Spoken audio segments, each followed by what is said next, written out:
This is Govin Aviredi from RedefinIT Technologies. In this video, I'm going to give a demo of our product BMA. BMA is basically a tool for automating the OS deployment on both bare metal servers and VMs. So, as you can, in the screen you are seeing the login page for the BMA tool. Basically, BMA tool comes as an installable software that can be installed on a small VM, Linux VM, and it includes a web client as well as a REST API interface. So here is the web client web page. So I'm going to log in to access this tool. So here is the dashboard for this tool, and the sidebar there you have a menu that shows all the options for various operations you can perform using this tool. So the second option is for the OS deployment, both for bare metal servers and VMs. So as you can see, there are multiple deployment method options. The first option is for HP Gen 10 servers, rack mount servers mainly. It can be DL Gen 10 servers or Apollo Gen 10 servers.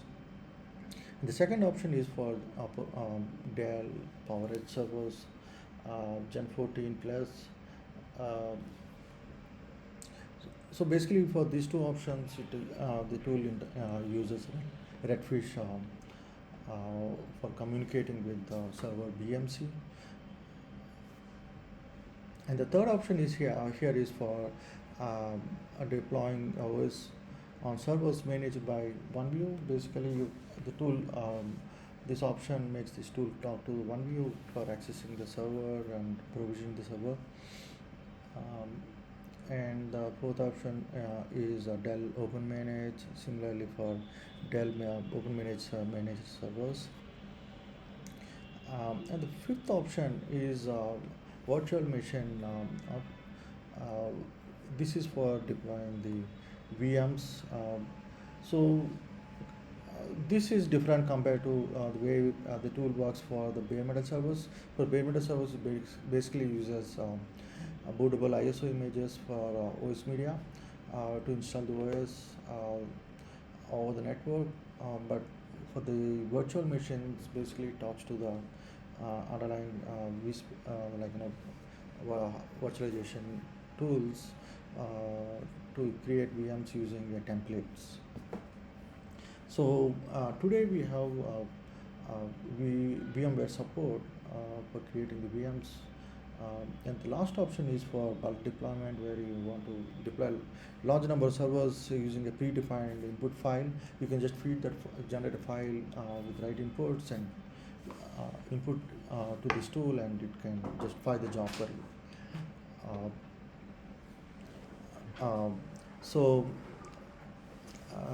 Then the other options on the sidebar are lifecycle operations.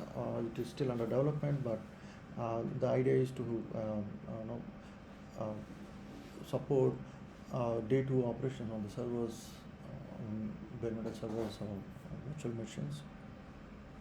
And the fourth option is for the discovery, where all the servers will be, you can use this tool to discover all the server hardware configuration, model, what components it has, firmware, versions, everything, so that the output of this tool can be fed to CMDB or any other upstream tools like ServiceNow for monitoring or configuration management. And this option is for environments. Basically, when in any typical data center has multiple environments, QA, dev, and production environments. So each environment has its own set of settings, like network configuration, subnets, and things like that.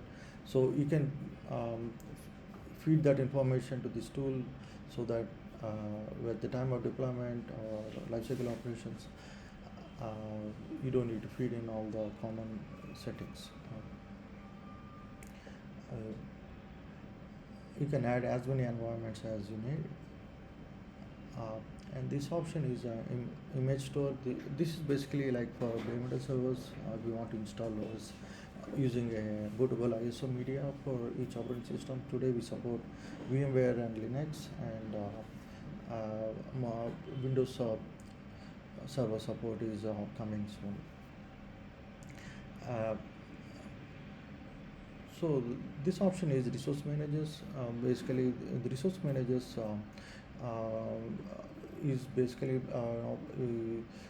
if you want BMA tool to talk to another resource manager like vCenter, for example, right? You can register it to the tool so that at the time of actual operation you don't need to feed in all the settings. So I'm going to show you how you can register it. vCenter resource manager. So I'm going to select. Today it supports HP OneView for bare metal servers and vCenter for VMs. So I'm going to add one VM vCenter information.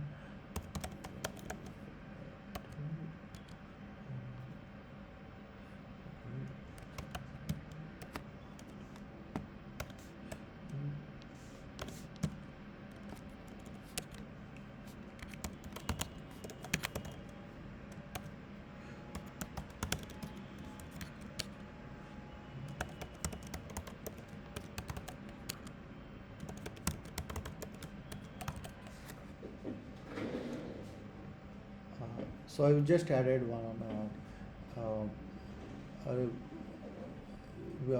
vCenter appliance details. So we have two vCenter appliance details here, and I'm going to show you at the time of during the VM deployment. I'm going to show you how this is going to be used. And we have scripts. Basically, now we want scripts that can control the way OS should be installed using kickstarts, or you want to do post OS installation customization, right? You want to do OS customizations like installing additional packages or adding the server to the Active Directory, or installing even the sorted stack. The scripts that can do the job can be fed to this tool, and then you can specify what post deployment script should be run, and this tool will do that soon after the voice installation. This for checking the tasks, and you have settings. You can do a lot of changes, customization for the settings. So okay, let me now show you VM deployment using vCenter. Okay, I'm selecting the vCenter option. So here first I need to select what type of virtualization manager you are going to use. In this demo I'm going to select vCenter. So it looks for the all pre-registered connections to the vCenter, and it shows the list. I'm going to select the new one that I've just added, and then what this tool is doing is it is going to pull the information, relevant information for you, and then present you as options, selectable options, so you don't need to worry about what exactly you need to enter. It is going to guide you. In this case, there is a data center called My Lab. So this is the vCenter. You can see vCenter 1, and we have data center My Lab and cluster 1, and there is a one physical host here, and I want to install the VM on this host. So let's get back. Now I need to select the cluster and select the host where exactly this VM should be deployed to. If you want the VM to be deployed on a cluster instead of an individual host. You can leave this blank. And then finally the VM template that should be used for creating the VM instances. So here I've selected RHEL um, 8.3 VM template. Now I need to select the environment. Let's select lab test.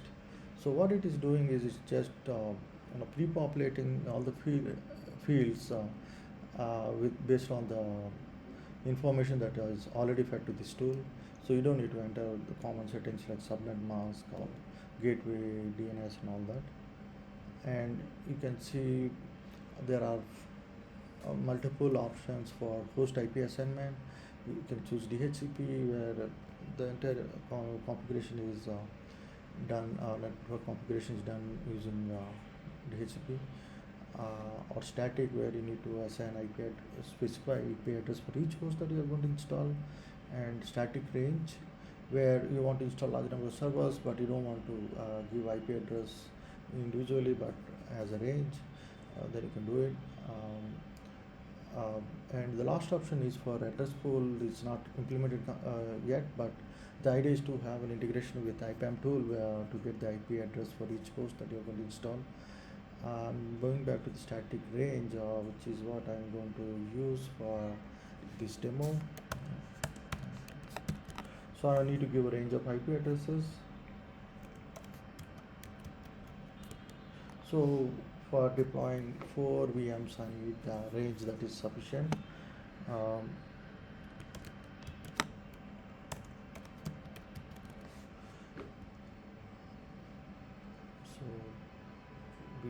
we already have the other details fed to this tool. So all I have to do is give the host name for each VM that is going to be installed.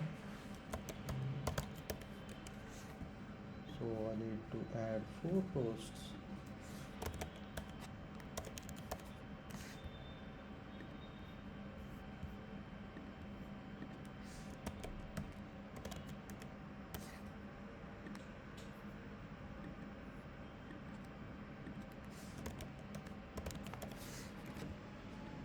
Now the IP address for each host should be picked from this range. That is the idea. And now if I go back, it shows all the information that you fed for VM deployment in a JSON format, but you can look at every detail and see what is going into each field. We basically have 4 hosts and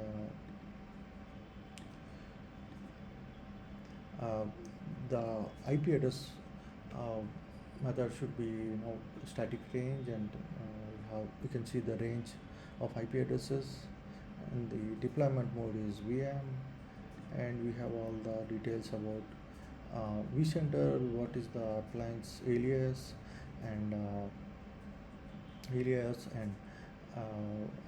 what should be the data center. Everything that you have fed in is it can be previewed here, and you can also get a copy of a JSON file in case you want the JSON file to be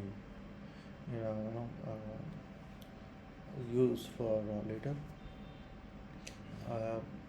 Now I'm going to go ahead and deploy the 4 VMs.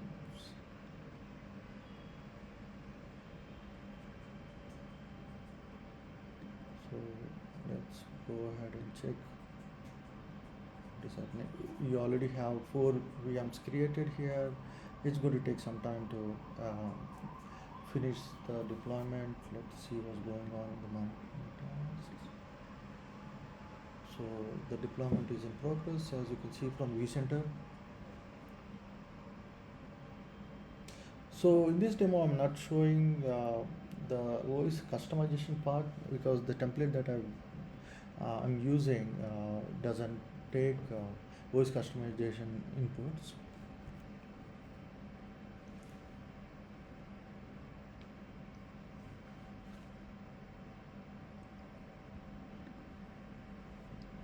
So it says it's queued, but it's still going on. It is already started. It takes some time to refresh back. The VMs are already you know, being deployed.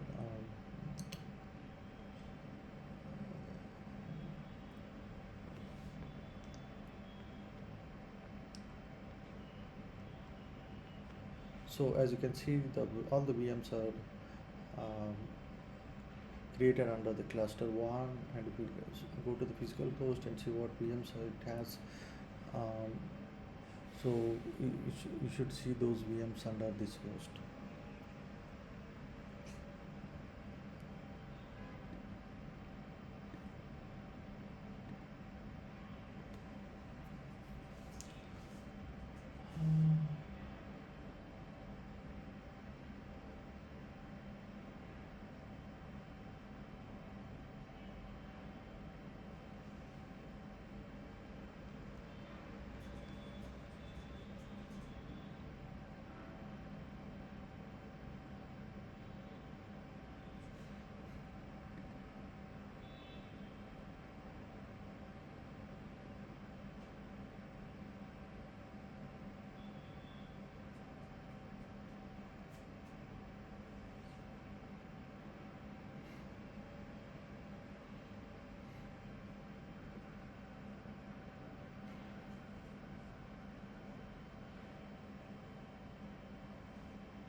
Stop the recording. Oh, good.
As you can see, it's still doing the VM deployment.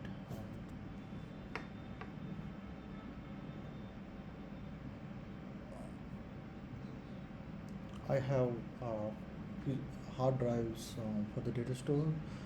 Um, that could be a reason for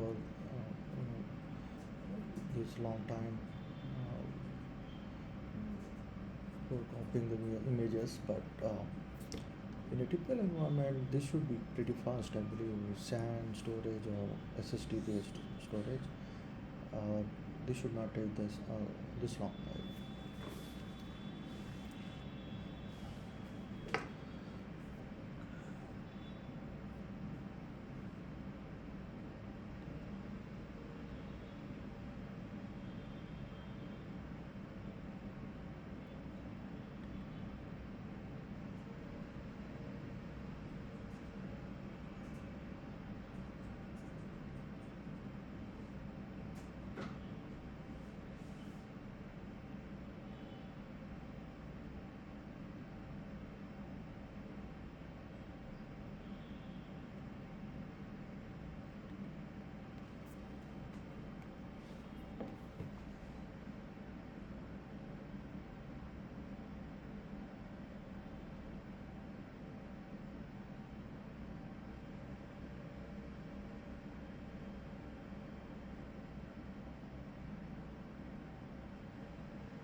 Okay, let's see. Uh, Under this physical host with IP address 3.54, you can see all these new four hosts, um, VMs appearing in the list, and BMA also progress shows everything is completed. So, yeah, the IP address is picked from the range, uh, but for this demo, the IP address is not assigned to the host VMs, but you know that is something that's going to be supported soon. Yeah. Let me see if I can access the console.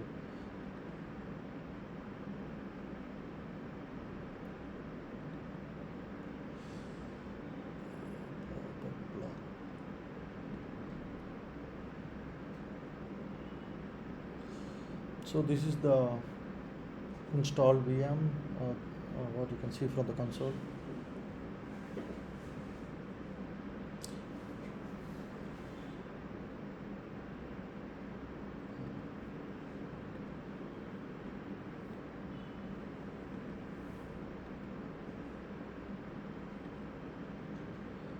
Uh,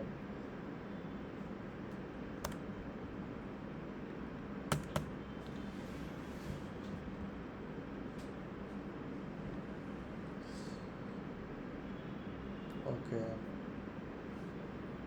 Okay. So this concludes the demo. Thank you. Thank you for watching.